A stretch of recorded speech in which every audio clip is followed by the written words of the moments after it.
ሰላም ጤና ይስጥልን እጅጉን የተወደዳችሁና የተከበራችሁ የአሁን ስፖርት አድማጭ ተመልካቾቻችን እንደምን አደራችሁ። ከአሁን ስፖርት የጧት ስፖርታዊ መረጃዎችን ለእናንተ ለውድ አድማጮቻችን ይዘን ቀርበናል። የእንግሊዝ ፕሪሚየር ሊግን ጨምሮ የተለያዩ ሊጎች እንግዲህ የሚጠናቀቁበት ጊዜ መድረሱን ተከትሎ በአሁኑ ሰዓት ላይ ሰፋ እያለ የዝውውር መረጃን እየሰማን እንገኛለን። እሱን የምናጋራችሁ ይሆናል።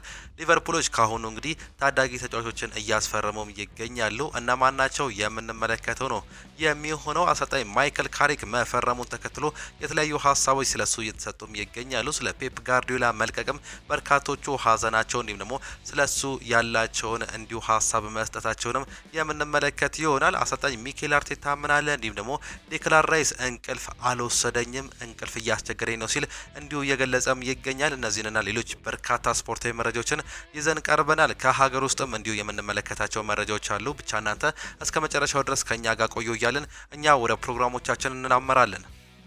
አቶ ኢሳያስ ጅራ ልጆቹ ሀገራቸውን የሚያኮራ ስራ እንዲሰሩ መደገፍ ያስፈልጋል ሲሉ ተናግሯል። የኢትዮጵያ እግር ኳስ ፌዴሬሽን ፕሬዝዳንት እንዲሁም የካፍ ስራ አስፈጻሚ ኮሚቴ አባል አቶ ኢሳያስ ጅራ ታዳጊዎቹ ለትልቅ ነገር ለማብቃት ማገዝ እንደሚገባ ነው እየገለጹ የሚገኙት። ቡድኑ በቀጥታ ለዓለም ዋንጫ ማለፍ አለመቻሉ ያስቆጫል ያሉት አቶ ኢሳያስ ጅራ ወደ ኋላ ሄደን ስናስብ ያስቆጫል፣ ብዙ ጎል ስተናል ሲሉም መናገርም እየቻሉት ልጆቹ እጅግ በጣም ነው የሚደሰቱት ሲሉ የገለጹ ሲሆን እነሱን ማድረግ ግዴታችን ነው ሲሉ እንዲሁ ይገልጻሉ። እንቅስቃሴያቸው ቁርጠኝነታቸው ያስደስታል ሲሉ ነው እንዲሁ መናገርም የቻሉት። አያይዞም አሁን በያዙት ልክ ትኩረት ሰጥቶ እንደሚያኮራ ስራ እንዲሰሩ እንዲሁም ደግሞ ወደ ሀገራቸው እንዲያኮራ የሚሰራ ስራዎች እንዲሰሩ ማገዝ አለብን ሲል መልእክታቸውን ማስተላለፋቸው ነው መስማትም የቻሉት። ዋና አሰልጣኝ ቤንጃሚን ሲመርም ሲናገሩ ለኢትዮጵያ ሕዝብ በእግር ኳስ ደስታ መፍጠር እንፈልጋለን ሲሉ ነው መግለጽም የቻሉት። ሕዝቡ ያለው እግር ኳስ ፍቅር እጅግ በጣም አነሳስቶኛል ሲሉም እንዲሁ ተናግሯል። የኢትዮጵያ ከ17 ዓመታት ብሔራዊ ቡድን አሰልጣኝ የሆኑት ቤንጃሚን ዚመር የኢትዮጵያ ሕዝብ በእግር ኳስ መደሰት እንፈልጋለን ሲሉ ተናግሯል ሲሉም ነው የገለጹት። ኢትዮጵያ በአስቸጋሪ ሁኔታ እያለፈች መሆኑን ያወቁት እንደገለጹት አሰልጣኙ እንግዲህ የሚገጥመን ፈተና እናውቅም ነበር ሲሉም ገልጿል። በዚህ ልክ ደግሞ ሀገሪቱ ያለውን የእግር ኳስ ፍቅርም እናውቅ ነበር ሲሉ ቤንጃሚን ዚመርም ነው የተናገሩት። ስለዚህም እንግዲህ የኢትዮጵያ ሕዝብ በእግር ኳስ ደስታ መስጠት እንፈልጋለን፣ መርዳትም የምንችለውም በዚህ ነው ሲሉም ነው የገለጹት የሚገኙት። ወደ ኢትዮጵያ ስመጣ ያለውን የእግር ኳስ ፍቅር አየው፣ እናም ይህ ሰው ከሚረዳው በላይ አነሳስቶኛል ሲሉም ነው መግለጽም የቻሉት። እነዚህ ጨዋታዎች ደግሞ ያንን ለማድረግ ቁርጠኛ ናቸው፣ ስለዚህ ማሸነፍ ብቻ ነው የምንፈልገው ሲሉ ስለ ዛሬው ጨዋታም ይናገራሉ። ቢኒያም አብርሃም ይናገራል። ጥሩ እየተዘጋጀን ከፈጣሪ ጋር እናሸንፋለን ሲል ነው የተናገረው። የኢትዮጵያ ከ17 ዓመት ብሔራዊ ቡድን አምበል የሆነው ቢኒያም አብርሃ ከሞዛምቢክ ጨዋታ በፊት አስተያየቱን የሰጠ ሲሆን ቢኒያም አብርሃ በሰጠው ቃል እንግዲህ ጥሩ ዝግጅት እያደረግን ነው፣ ልጆቹ ተነጋግቷል እንዲሁ ሲል ስለ ዝግጅቱ መናገሩ ነው የሰማ ነው። ጥሩ ስሜት ላይ ነው ያለ ነው ያለው ቢኒያም አብርሃ ከፈጣሪ ጋር ጨዋታውን እናሸንፋለን ሲል በልበ ሙሉነትም ይናገራል። አክሎም ሞዛምቢክ ጠንካራ ተጋጣሚ ነው ያለ ሲሆን ጥሩ ተጫዋች አሏቸው፣ ጥሩ የፊት መስመር ተጫዋቾችም አሏቸው ሲልም ነው የሚናገረው። የቡድኑ አምበል ቢኒያም ባስተላለፈው መልእክትም እንደ ወትሮው የኢትዮጵያ ሕዝብ ጸሎት አይለየን፣ በደንብ ጸልዩልን፣ ሁላችንም በየእምነታችን እንጸልይ ሲል ነው ሀሳቡንም መስጠትም የቻለው። ቤተሰቦችን አመሰግናለሁ፣ እወዳቸዋለሁ፣ ሁሉንም የኢትዮጵያ ሕዝብ እወዳለሁ ሲል ቢኒያም አብርሃ የተናገረ ሲሆን ወጣት ብሔራዊ ቡድን ለዓለም ዋንጫ ለማለፍ ዛሬ ምሽት 1 ሰዓት ላይ ከሞዛምቢክ ጋር የሚያደርጉት እጅግ በጣም ተጠባቂ ጨዋታ አለ። እሱን ጨዋታ እንድታዩ እንጋብዛቸዋለን። እኛም እንደ ኢትዮጵያዊ ጋዜጣ እንዲሁም ደግሞ በሌላ መልኩ ድል እንዲቀናቸውም እንዲሁ የምንመኝ ነው የሚሆነው። ወደ ባህር ማዶ ስናቀና እንግዲህ ዛሬ የሚደረጉ ጨዋታዎች አሉ። የስፔን ላሊጋ የመጨረሻ ጨዋታዎች ዛሬ የሚካሄዱም ነው የሚሆኑት። ዲፖርቲቮ አላቬዝ ከራዮ ቫይካኖ፣ ሪያል ቤቲስ ከሌቫንቴ፣ ሴልታ ቪጎ ከሲቪያ፣ ኢስፓኞል ከሪያል ሶሲዳድ፣ ሄታፌ ከኦሳሱና፣ ማዮርካ ከሪያል ኦቪዶ፣ ሪያል ማድሪድ ከአትሌቲኮ ቢልባኦ፣ ጄኖዋ ከኤልቼ እንዲሁም ደግሞ ቫሌንሲያ ከባርሴሎና ጋር የሚያደርጉት የተመሳሳይ ምሽት 4 ሰዓት ተጠባቂ ጨዋታዎች ናቸው። የስፔን ላሊጋን ማሸነፍ እየቻለው ባርሴሎናም እንግዲህ የዛሬው ጨዋታ የመጨረሻው ጨዋታም ይሆናል። የዛሬው ጨዋታ ላይ ማን ወደ አውሮፓ ያልፋል፣ ማን ይወርቃል የሚለው የሚለየውም ነው የሚሆነው። እነ ሲቪያ በእርግጥ ወደ 11 የሚጠጉ ክለቦች እንግዲህ በአሁኑ ሰዓት ላይ የመውረድ ጋሬጣም አለባቸው። ማን ይወርቃል የሚለየው ዛሬ ነው ምሽት 4 ሰዓት ላይ። ሌላኛው በጣሊያን ሴሪ 2 ያክል ጨዋታዎች ይደረጋሉ። የጣሊያን ሴሪ አሸናፊው ኢንተር ሚላን ከሜዳቸው ውጪ ከቦሎኛ ጋር ሲጫወቱ ላዚዮ ከፒሳ ጋር የሚያደርጉት የምሽት 3 ከ45 ተጠባቂ ጨዋታም አለ። ሌላኛው በዲኤፍቢ ፖካልም እንዲሁ ባየር ሙኒክ ከስቱትጋርት ጋር የሚያደርጉት ተጠባቂ ጨዋታም ነው የሚኖረው። የሻምፒዮንሺፕ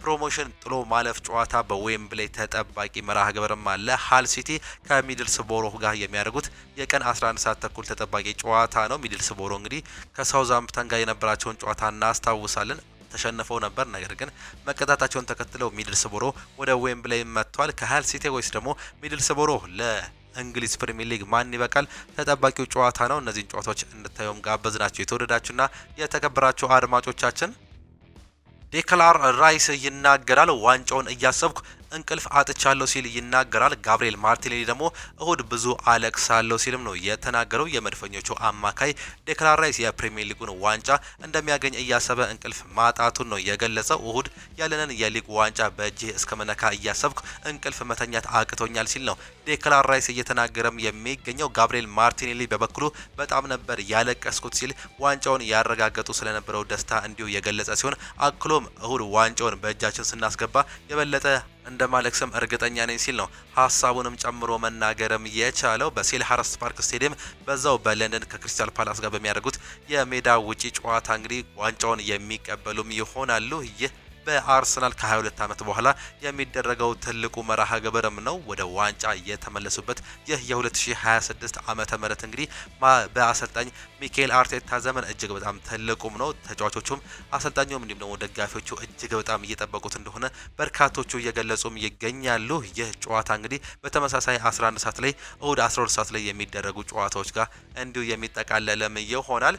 ኤንዜ አርቴታን በአክብሮት ተገዳድረዋል ሲልም ነው እንዲሁ እየተገለጸም የሚገኘው። እናም የአርሰናልን የመከላከል ደረጃ ከፍ ለማድረግ እንዲሁም የዲሲፕሊን ጉዳዮች ላይ ለመፍታት አስተዋጽኦም አድርጓል። ባለፈው የውድድር ዘመን ቡድኑ በእንግሊዝ ፕሪሚየር ሊግ ውስጥ ካሉ ቡድኖች ጋር በበለጠ 67 ቢጫ ካርዶችን እንዲሁም ደግሞ 6 ቀይ ካርዶችን አግኝቷል። በዛ ምክንያት የሊጉ ዋንጫ ማጣቱን ነው የሚነገረው። በዚህ የውድድር ዘመን ግን አርሰናል በ50 ቢጫ ካርዶች ብቻ ሊጉ ላይ የበላይነቱን አሳይቷል። ምንም እንኳን ቀይ ካርዶች ወይም ደግሞ ፔናልቲዎች አልተሰጠባቸውም። ይህም ለውጡ በግልጽም ያሳያል ሲል ነው እንዲሁ እየተገለጸም የሚገኘው። በ2026 ምን ያህል ለውጥ እንዳሳዩ እንዲሁ መረጃዎች ያሳያሉ ሲሉ በርካቶቹ ስለዚህም ይናገራሉ። ሌላኛው አርሰናል በታህሳስ ወር ወልቨርሃምፕተንን ካሸነፈ በኋላ አሰልጣኝ ሚካኤል አርቴታ ቡድናቸው ጋር ስብስብ አድርገው ቡድኑ ጥሩ እንቅስቃሴ እንዳላሳየ እርግጠኛ እንደነበሩ፣ ነገር ግን አንዳንድ የአሰልጣኝ ቡድኖች ከእሱ ጋር አለመስማማታቸው እንዲሁም ደግሞ መረጃው እንዲሁም ደግሞ ስታቲክሱን አቀበሉታል። ይህም ካየ በኋላ የታየው እንቅስቃሴ ተቀባይነት የሌለው ሲል ገልጾትም ነበር። ብዙ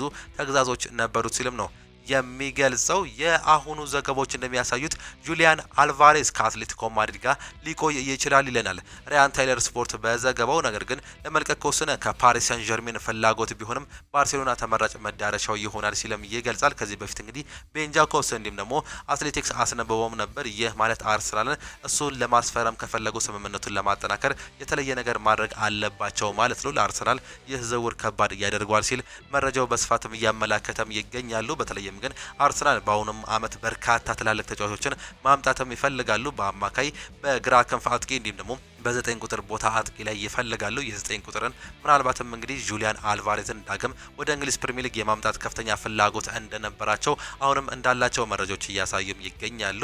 የክረምት የዝውውር መስኮት ሲከፈት ይህንን በሰፊው የምንመለከትበት እድልም አለው። በአርጀንቲና በርካታ የሚዲያ ተቋማት ሄንዜ የአትሌቲኮ ማድሪድ አጥቂውን ጁሊያን አልቫሬዝን ለማሳደግ ከትዕይንቱ በስተጀርባ ሚና እየተጫወቱ እንደሆነ ተዘግቧል። የስፖርቲንግ ዳይሬክተር አንድሪያ በርታ እሱን ለማስፈረም ፍላጎት እንዳላቸው ነው እየተገለጸም የሚገኘው። አሁን ያለው ወሬ እንደሚያሳየው ጁሊያን አልቫሬዝ በአትሌቲኮ ማድሪድ ሊቆይም ይችላል። ነገር ግን ዝውውሩ ካደረገ ባርሴሎና ወይም ደግሞ ፓሪስ ሳን ዠርሜን ፍላጎታቸው ተጨማሪ ያደርጓል ሲልም ነው የሚገልጸው። ይህ ማለት አርሰናል ሊያስፈርመው ከፈለገ አሁንም ጥሩ ነገሮችን ሊሞክር ይችላል። ነገር ግን ጋብሪኤል ሄንዜ ምናልባትም እንግዲህ ይህን ነገር በሽውጥ ወይም ደግሞ በድብቅ ይህን ነገር ሊያደርጉ እንደሚችሉበት እድል እንዳለ መረጃዎች በስፋትም አሁንም መረጃዎች እያሳዩም ይገኛሉ። ማንቸስተር ዩናይትድ አሰልጣኝ ማይከል ካሪገን እንግዲህ ለ2 ዓመት ማስፈረሙን ትላንትና በይፋም አረጋግጧል።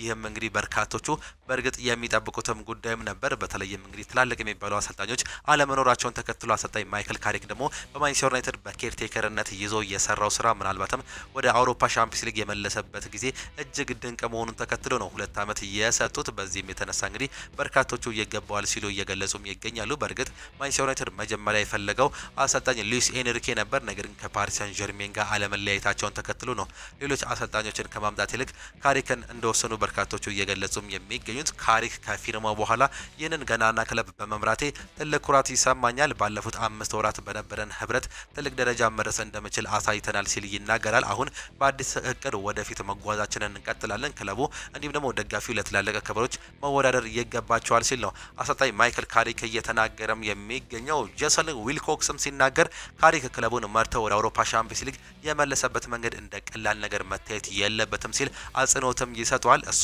በመልበሻ ክፍል ውስጥ እንዲሁም ደግሞ በልምምድ ስፍራዎች ላይ ከተጫዋቾች ጋር ጠንካራ ትስስር መፍጠርም ችሏል። የማሸነፍ ባህሉንም መልሷል። በዚህም ሊኮራ ይገባል ሲልም ነው እንዲሁ ሀሳቡን መስጠትም የቻለው። የሚቀጥሉትን 2 ዓመታት እንግዲህ በአሰልጣኝ ማይክል ካሪክ ስር ማንቸስተር ዩናይትድ ምን ያህል ለውጥ ያሳያል በርካቶቹ የሚጠብቁትም ጉዳይ ነው።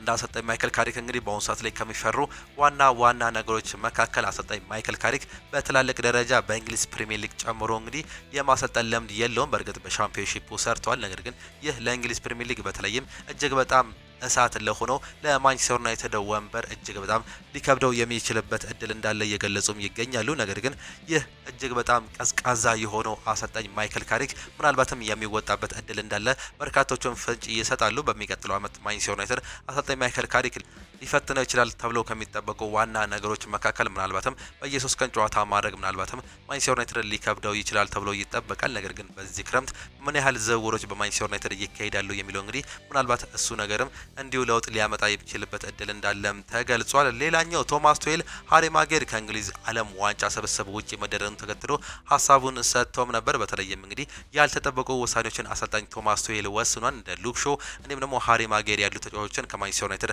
አልመረጠም። ከማንቸስተር ሲቲ እንደ ፊል ፎደን ያሉ ተጫዋቾች አለመመረጣቸውን ተመልክተናል። በዚህ ዓመት ድንቅ አቋምን ያሳየው ሞርጋን ጊሩሳይትን ጨምሮ እንግዲህ እንደ ኮል ፓልመር ያሉ ተጫዋቾች አለመመረጣቸው በርካቶችን ውዝግብ ውስጥ እንደከተነው ተተነው እየተገለጸ የሚገኘው አሰልጣኝ ቶማስ ቱሄል እኔ የምፈልጋቸውን ተጫዋቾች ብቻ መርጫለሁ፣ በዚህ ጊዜ ያላቸውን አቋም ብቻ ተመልክቼ መርጫለሁ ሲል ገልጾም ነበር። ነገር ግን በርካቶቹ ይህ ከሆነ ሞርጋን ጊብሳይት ለምን አልተካተተም የሚል ጥያቄ እንዲሁም ደግሞ የሊዝ ሃለን ጥያቄ አሁንም እየተነሳም ይገኛል። እንደ አዳም ዋርተን ያሉ ተጫዋቾችን ወጣት ተጫዋቾችም እንግዲህ ከዓለም ዋንጫ መቅረታቸውን ተመልክተናል። እነ ጆርዳን ሄንደርሰን በተካተቱበት በዚህ ስብስብ ውስጥ እናም እንግዲህ ትንሽ ገርሞኛል። ነገር ግን ለስብዕናው እንዲሁም ደግሞ ለብቃቱ ትልቅ ክብር አለኝ ሲል ነው ቶማስ ቱሄል መናገር እየቻለው። በጣም ምርጥ የውድድር ዘመን አሳልፏል። ቅር መሰኘቱን መረዳት እችላለሁ። ከቅሬታው ጀርባ ያለው ምክንያትን ግን አየዋለሁ ሲል ነው ሀሳቡን መስጠት የቻለው። እኔና እሱ አውርተን ነበር። ነገር ግን ካወራን እዛ ቦታ ላይ እንዲሁ በግልጽ ሊነግረኝ ይገባ ነበር። በመግለጫ ማውጣቱ ግን ይህ ግር የሚያሰኝ ነገር ነው ሲል ነው እየገለጸው። እኔ የምፈልጋቸውን 26 ተጫዋቾች ግን መርጫለሁ ሲልም ነው እየገለጸም የሚገኘው። ከማንቸስተር ዩናይትድ ጋር እንግዲህ ምናልባትም በቃል ደረጃ ተስማምቷል እየተባለ የሚገኘው ኤደርሰን ማንቸስተር ዩናይትድ ሊያስፈርመው ከጫፍ መድረሱን በርካቶቹ እየገለጹም ይገኛሉ። ቤን ጃኮብስ እንግዲህ በንግግር ደረጃ በቃል ደረጃ ሁለቱ ተጫዋቹ እንዲሁም ደግሞ ክለቡ መስማማቱ ነው የተገለጸው። ማንቸስተር ዩናይትድ በማንኛውም ሰዓት ላይ ለአታላንታ ጥያቄውን ያቀርባል ተብሎ ይጠበቃል። አትሌቲኮ ማድሪድ የዚህ ተጫዋች ፈላጊም ነው። ነገር ግን ተጫዋቹ ከማንቸስተር ዩናይትድ ጋር ፍላጎቱ ከፍ እንዳለ ነው መረጃዎች እያሳዩ የሚገኙት። ማንቸስተር ዩናይትድ እንዲሁም ደግሞ አታላንታ በኤደርሰን ዝውውር ጉዳይ ንግግር እያደረጉ ሲሆን በሁለቱ ክለቦች መካከል እየተካሄደ ያለው ድርድር በጥሩ ደረጃ ላይ እየሄደም ይገኛል ሲል እንዲሁ እየገለጸም ይገኛል። ይህ ተጫዋች እንግዲህ የካርሎስ ካሴሚሮ ተተኪ ሆኖ አይደለም የሚመጣው። በዛ ቦታ ላይ እንደ ኤሊዮት አንደርሰን፣ አዳም ዋርተን እንዲሁም ደግሞ ሳንድሮ ቶናሊ ያሉ ተጫዋቾችን ማንቸስተር ዩናይትድ እንደሚመለከት ተገልጿል። ነገር ግን የማኑኤል ኡጋርቴ መልቀቁን ተከትሎ እሱን ለመተካት የሚወጡ ተጫዋቾች መካከል አንደኛው መሆኑ እየተገለጸም ይገኛል። ማይክል ካሪክ ስለ ክረምት የተጫዋቾች ዝውውር ሲናገር አሁን ካለንበት ከፍ ማለት እንፈልጋለን፣ ስለዚህ ትልቅ እርምጃ መራመድ ይኖርብናል ሲል ይናገራል። በጣም ወሳኝ እንዲሁም ጥሩ ጊዜ ይኖረናል ብዬ በክረምቱ አስባለሁ። የተለያዩ ተጫዋቾችን ማስፈረም እንችላለን ሲልም ነው የገለጸው። ዋንጫዎችን ስለማሸነፍ ሲጠየቅም የምፈልገውም ይህንኑ ሲል ነው የመለሰው። ይህንን ማሳካት እጅግ ድንቅም ይሆናል። ይህ ክለብ ዋንጫዎችን ሲያሳካ፣ ፕሪሚየር ሊጉን ሲያሸንፍ፣ እንዲሁም ደግሞ በአውሮፓ ሻምፒዮንስ ሊጉ ሲወዳደር ማየት እኛን ያነሳሰናል። በየቀኑ ጠዋት ከአልጋችን እንድነሳ የሚያደርግም ይህ ነው ሲልም ነው እየገለጸም የሚገኘው። በሚቀጥለው የውድድር ዘመን ከዚህ በበለጠ ጥንካሬ ክረምቱን በአግባቡ መጠቀም እንፈልጋለን፣ ምን ማድረግ እንዳለብንም እናውቃለን ሲልም ይገልጻል። እኔ ምን ማድረግ እንዳለብንም አውቃለሁ፣ ተጫዋቾችም ከሱ ትምህርት እንደሚወስዱ፣ የተወሰኑት ልምዶች ከነሱ መካፈል እንደምችል ተስፋ ማድረጋለሁ ሲልም ነው እንዲሁ እየገለጸም የሚገኘው። ቤን ጃኮብስ ማንቸስተር ሲቲዎች በኤሊዮት አንደርሰን ዝውውር ጉዳይ እንግዲህ ከማንቸስተር ዩናይትድ በተሻለ በራስ መተማመን እንዳላቸው የገለጸ ሲሆን የፔፕ ጋርዲዮላ መልቀቅ ልጁ ከማንቸስተር ዩናይትድ ይልቅ ማንቸስተር ሲቲን ይመርጣል ተብሎ የሚባልበት ስጋት እንዳለ መረጃዎች በስፋትም እያመላከቱም ነው የሚገኙት። ማንቸስተር ዩናይትድ በዚህ ክረምት እንግዲህ ከ5 እስከ 7 የሚደርሱ አዳዲስ ትላልቅ ተጫዋቾችን የሚያመጡበት እድልም አላቸው። ማንቸስተር ዩናይትድ ምናልባትም 250 ሚሊዮን ፓውንድ የሚጠጋ ገንዘብ እንደመደበ ነው እየተገለጸ የሚገኘው። ይህ ግን እንግዲህ ከተጫዋቾች ሽያጭ የሚገኘውን ገንዘብ ተጨምሮም አይደለም ማንቸስተር ዩናይትድ ብቻውን የሚወስነው ወይም ደግሞ የመደበው መሆኑ ነው እየተገለጸ የሚገኘው። ከነ ማኑኤል ኡጋርቴ፣ ማርከስ ራሽፎርድ የመሳሰሉ ተጫዋቾች የሚገኘው ገንዘብ ደግሞ ምናልባትም ሌሎች ተጫዋቾችን ሊያዩበት የሚችሉበትን እድል እንዲሁ ይፈጥራል ተብሎ መረጃዎች በስፋትም እያመላከቱም ይገኛሉ። ያን ዲያማንዴ የሊቨርፑል ግንባር ቀደም ኢላማ መሆኑን ዴቪድ ኦርነስቲንም ያረጋግጣል። ፒኤስጂ ከተፎካካሪዎች መካከል አንዱ ቢሆንም ግን ሊቨርፑል ጠንካራ ተፎካካሪ ነው። በ19 ዓመቱ የአርቢ ሌipzig ክንፍ ተጫዋች ላይ ጠንካራ አቋም እንዲሁም ደግሞ የተጫዋቹ ስምምነት የሚቻል ከሆነ ከክለቡ ጋር ወይም ደግሞ ከክለቡ የሚደረግ ውይይትን ይቀጥላል ሲልም ይገልጻል። አርቢ ሌipzigዎች ግን ለተጫዋቹ ከ100 ሚሊዮን ፓውንድ በላይ እንደሚፈልጉም ይገለጻል። ስሙ ከተለያዩ ትላልቅ ክለቦች ጋር እየተያዘ የሚገኘው ይህ ኮት ዲቫሪያ ተጫዋች ግን ወዴት ይሄዳል? አሁንም የሚጠበቅም ጉዳይ ነው።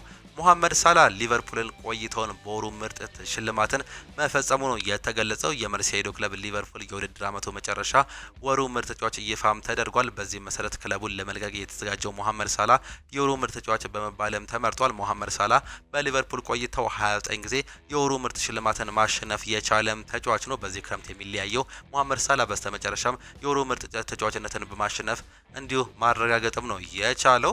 የአርኔ ስሎት ከብሬንትፎርድ ጨዋታ በፊት የተለያዩ ጋዜጣዊ መግለጫዎችን ሰጥተውም ነበር። ከነዚህ መካከል እንግዲህ ዋናው ትኩረት የአውሮፓ ሻምፒዮንስ ሊግ ተሳትፎን ማረጋገጥ ሲሆን ሙሐመድ ሳላ በቅርቡ አስተያየቶችን ቢሰጥም ከክለቡ ፍላጎት ጋር ሙሉ በሙሉ የሚስማማ አቋም አለው ሲልም ነው የሚገልጸው። የውድድር ዓመቱ ማጣቃለያ ሊቨርፑል ተስፋ አስቆራጭ ከነበረ የውድድር ዘመን በኋላ የመጨረሻውን ጨዋታ በማሸነፍ ጠንካራ ሁኔታ ላይ ማጠናቀቅ ይፈልጋል ሲሉም ይገልጻሉ። የቡድኑ ሽግግር ቡድኑ አሁንም በሽግግር ሂደት ላይ ነው የሚገኘው ሲሉ የገለጹ ሲሆን በዚህ ክረምት ተጨማሪ ለውጦችን እንዲሁም ደግሞ አዳዲስ ተጫዋቾችን ለማስፈረም እቅድ ይዘናል ሲሉም እንዲሁ አረጋግጠዋል። ስለ ታክቲክ እንዲሁም ደግሞ ዝግጅት ሲናገሩም አሰልጣኝ አርኔ ስሎት እግር ኳስ በታክቲክ በተለይም በቆሙ ኳሶች ሴት ፒሶች መሻሻሉን አጽንኦት የሰጡ ሲሆን ሊቨርፑል በአርሰናል እንዲሁም ደግሞ ከሲቲ ጋር ለመፎካከር ራሱን መላመድ አለበት ሲሉም ገልጸዋል። ደካማ ጎናቸውንም ሲገልጹ በዚህ ውድድር ዘመን በነበሩ አፈጻጸሞች ላይ የተሰማቸውን ቅሬታ አምነው የተቀበሉ ሲሆን በተከላካይም ሆነ በማጥቃት ረገድ መሻሻል እንደሚያስፈልጋቸውም እንዲሁም አምኗል። ስለ ቨርጅል ቫንዳይክ አቋምም ሲናገሩ ቨርጅል አስቸጋሪ በነበረው የውድድር ዘመን ሙሉ በነበረው ወቅት እጅግ በጣም ጥንካሬ እጅግ አስገራሚ እንቅስቃሴን አሳይቶናል ሲሉ ነው እንዲሁ መረጃቸውን ማጋራትም የቻሉት። ሊቨርፑል ሀሳባቸውን ለመቀየር ከወሰኑ አንዶኒ ኢራኦላን ለመቅጠር የመጀመሪያ አማራጭ እንዳላቸው ፋብሪዚዮ ሮማኖ ይገልጻል። ከሪቻርድ ሁይዝ ጋር አብረው ይሰሩ ነበር። ክሪስታል ፓላስ ዋና አሰልጣኝ እንደሆኑ ይፈለጋል። ነገር ግን ለእነሱ የተሻለው አማራጭ የትኛው እንደሆነ ማወቅም ያስፈልጋል። አሰልጣኝ አንዶኒ ኢራኦላ በአሁኑ ሰዓት ለፕሪሚየር ሊጉ ትልቅ ቡድን ግጥሚያ ይኖራቸዋል ተብሎ እንደሚጠበቅ ፋብሪዚዮ ሮማኖ ነው እያረጋገጠም የሚገኘው። ሌላኛው ሊቨርፑል የአትሌቲኮ ናሲዮናሉን ሳሙኤል ማርቲኔዝን ለማስፈረም ከስምምነት መድረሱ እየተገለጸ ሲሆን የ17 ዓመቱ ኮሎምቢያዊ ተጫዋች ያለው ተጫዋች እንግዲህ በ2027 18 ዓመታት ሲሞላው እንዲሁ እንደሚቀላቀልም ነው እየተገለጸም የሚገኘው። ሌሎች ተጫዋቾችም በአሁኑ ሰዓት ላይ እያስፈረሙ እንደሚገኙ መረጃዎች በስፋትም እያመላከቱም ነው የሚገኙት። ሙሐመድ ሳላም እንግዲህ በሊቨርፑል ያለኝ ቆይታ እጅግ በጣም አስገራሚ ነው፣ በጣም የምወደው ታሪክ አለኝ ሲል ነው ሀሳቡንም መስጠትም የቻለው።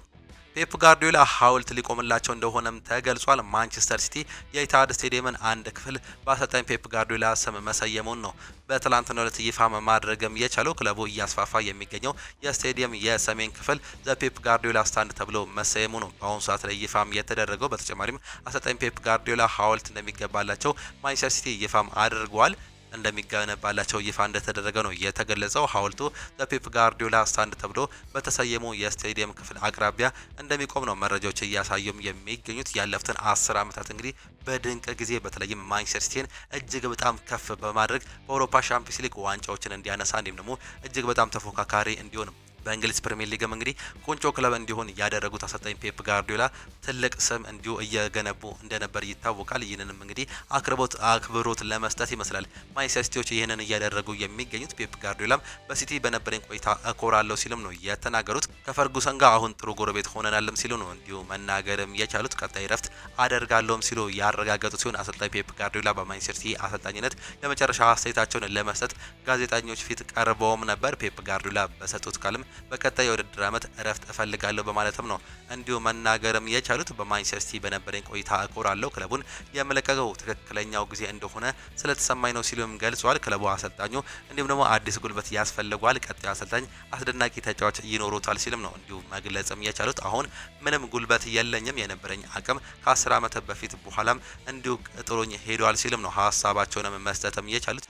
ይህ በጣም አድካሚ ስራ በየ3 ቀኑ ሴልኸርስት ፓርክ፣ አንፊልድ፣ ማድሪድ ከዛ ደግሞ ማድሪድ ነው የምትጫወተው ሲሉ እንዲሁ ሀሳባቸውንም ሰጥተዋል። ሰር አሌክስ ፈርጉሰን ከ2 ቀናት በፊት መልእክት ልከውልኝ ነበር። ይህ ለኔ እጅግ በጣም አስደሳች አድርጎታል ሲሉ የገለጹ ሲሆን እሁድ ደጋፊዎችን በደንብ መሰናበትም እፈልጋለሁ፣ ሜዳ ላይ ሁሉንም ማቀፍም እፈልጋለሁ ሲሉም ነው መናገርም የቻሉት። በማንቸስተር ሲቲ 20 ዋንጫዎችን አሸንፍ ያለው ነገር ግን ትላንትና ከዴብሬኔ የደረሰኝ ስልክ ጥሪ ለኔ ትልቅ ትርጉም አለውም ሲሉም ተናግሯል። በእንግሊዝ እግር ኳስ ታሪክ ትልቁ አሰልጣኝ ሰር አሌክስ ፈርጉሰን ናቸው በማለትም ነው እንዲሁ አሰልጣኝ ፔፕ ጋርዲዮላ መናገርም የቻሉት። በ10 ዓመት ውስጥ 20 ዋንጫዎችን ነው ማሳካት የቻሉት። በ10 ዓመት ውስጥ ከ6 በላይ የእንግሊዝ ፕሪሚየር ሊግ ዋንጫዎችን አጠቃላይ 7 ዋንጫዎችን ማሳካት መቻላቸው እንግዲህ ድንቅ ጊዜ እንዳሳለፉ የሚነገርበትም ታሪክ ነው። ፔፕ ሊንደርስም ማንቸስተር ሲቲን እንደሚለቁም ነው እየተረጋገጠ የሚገኘው። አሰልጣኙ የኤንዞ ማሬስካን አሰልጣኝ ቡድን እንዲቀላቀሉ የረጅም ጊዜ ውል ቢቀርብላቸውም ፈቃደኛ አለመሆናቸው ነው የተገለጸው። ማንቸስተር ሲቲ አሰልጣኙ በክለቡ እንዲቀጥለው ፍላጎት እንደነበረው ተዘግቧል። የቀድሞ የሊቨርፑል ምክትል አሰልጣኝ ፔፕ ሊንደርስ ባለፉት ክረምት ማንቸስተር ሲቲን መቀላቀሉ የሚዘነጋ ጉዳይም አይደለም። አሰልጣኙ ከአስቶን ቪላ ጨዋታ በኋላ ክለቡን ይሰናብታል ተብሎም ነው የሚጠበቀው። ሌላኛው የማንቸስተር ሲቲ የዓመቱ ምርጥ ተጫዋች እየታወቀ ሲሆን በአሰልጣኝ ፔፕ ጋርዲዮላ የሚመሩት ማንቸስተር ሲቲዎች የውድድር ዘመኑ ዋና ምርጥ ተጫዋች ተብሎ ተመርጧል። በዚህም ኒኮ ኦሬሊ የማንቸስተር ሲቲ የዓመቱ ምርጥ ተጫዋች በመባል መመረጡ ነው ይፋም የተደረገው። የመጀመሪያው የማንቸስተር ሲቲ የዓመቱ ምርጥ ሽልማትን እንዲሁ ማሸነፉን የተረጋገጠውም ጉዳይ ነው። ሉዊስ ኤንሪኬም ስለ ፔፕ ጋርዲዮላ መልቀቅ ይናገራሉ። አላምንም፣ ምናልባትም እናንተ ለኔ የበለጠ የምታውቁት ነገር ይኖራል። እኔ ምንም የማውቀው ነገርም የለም። እሱ በዚያ ለብዙ አመታት ቢቆይ ደስ ይለኛል። ስለዚህ ይህንን ማመን አልፈልግም ሲሉ እንዲሁ የፒኤስጂ አሰልጣኝም ይናገራሉ።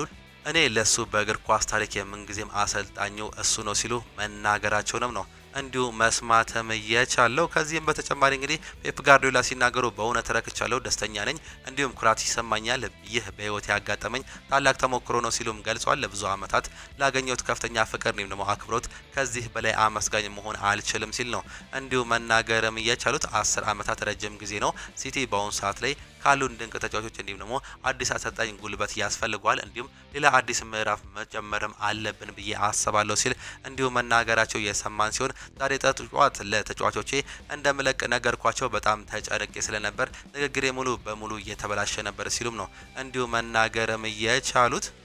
የርገን ክሎፕ በለቀቀበት ወቅት የተሰማውን አይነት ስሜት ነው እየተሰማኝ ያለው። ጉልበቴ እያለቀሰ ነው። በየ3 ቀኑ ለሚደርስ ጨዋታ ለዋንጫዎች ለመታገል እንዲሁም ደግሞ በየቀኑ ተጫዋቾችን በፊቴ ለማድረግ የሚገኙትን ጨዋታዎች እጅግ በጣም ከባድ ይመስሉኛል። 10 አመት አይመስለኝም። አመታት ሙሉ እጅግ በጣም ብዙ ጊዜ ሄደዋል ሲልም ነው ሀሳባቸውንም የሰጡት። በቼልሲ መረጃዎቻችን መካከል እንግዲህ ኤንዞ ፈርናንዴዝ ሪያል ማድሪድ አሁንም እንደሚፈልጉት ነው እየተገለጸ የሚገኘው። ከእሁዱ ከሰንደርላንድ ጨዋታ የመጨረሻ ጨዋታ ሊሆን እንደሚችል እንዲሁም ሚጌል ዴኒሊ እየዘገበም ይገኛል። ይህ ተጫዋች አሁንም ከተለያዩ ክለቦች ጋር ስሙ እየተያያዘ ሲሆን አርሰናልም ስሙ ከዚህ ተጫዋች ጋር ተያይዞ እንደነበር ነው እየሰማንም የሚገኘው። የቼልሲው ጊዜ አሰልጣኝ ማክፋራን እንግዲህ ሲናገሩ ስለ ጆ ፔድሮ ደግሞ ሌቪ ኮልዊል ይናገራሉ። ሁለቱም ዛሬ ልምምድ ሰርተዋል ሲሉ ስለ ትላንትናው እየተናገረ ሲሆን ለጨዋታው ዝግጁ ይሆናሉ ብለን ተስፋ እናደርጋለን ሲሉ መናገራቸው ነው የሰማነው። ሪስ ጄምስ ልምምድ አድርጓል። እሱ ለጨዋታው ብቁ ነው። እናም በሁኔታዎች ላይ መሰለፍ አለበት ወይም ደግሞ ተቀያሪ መሆን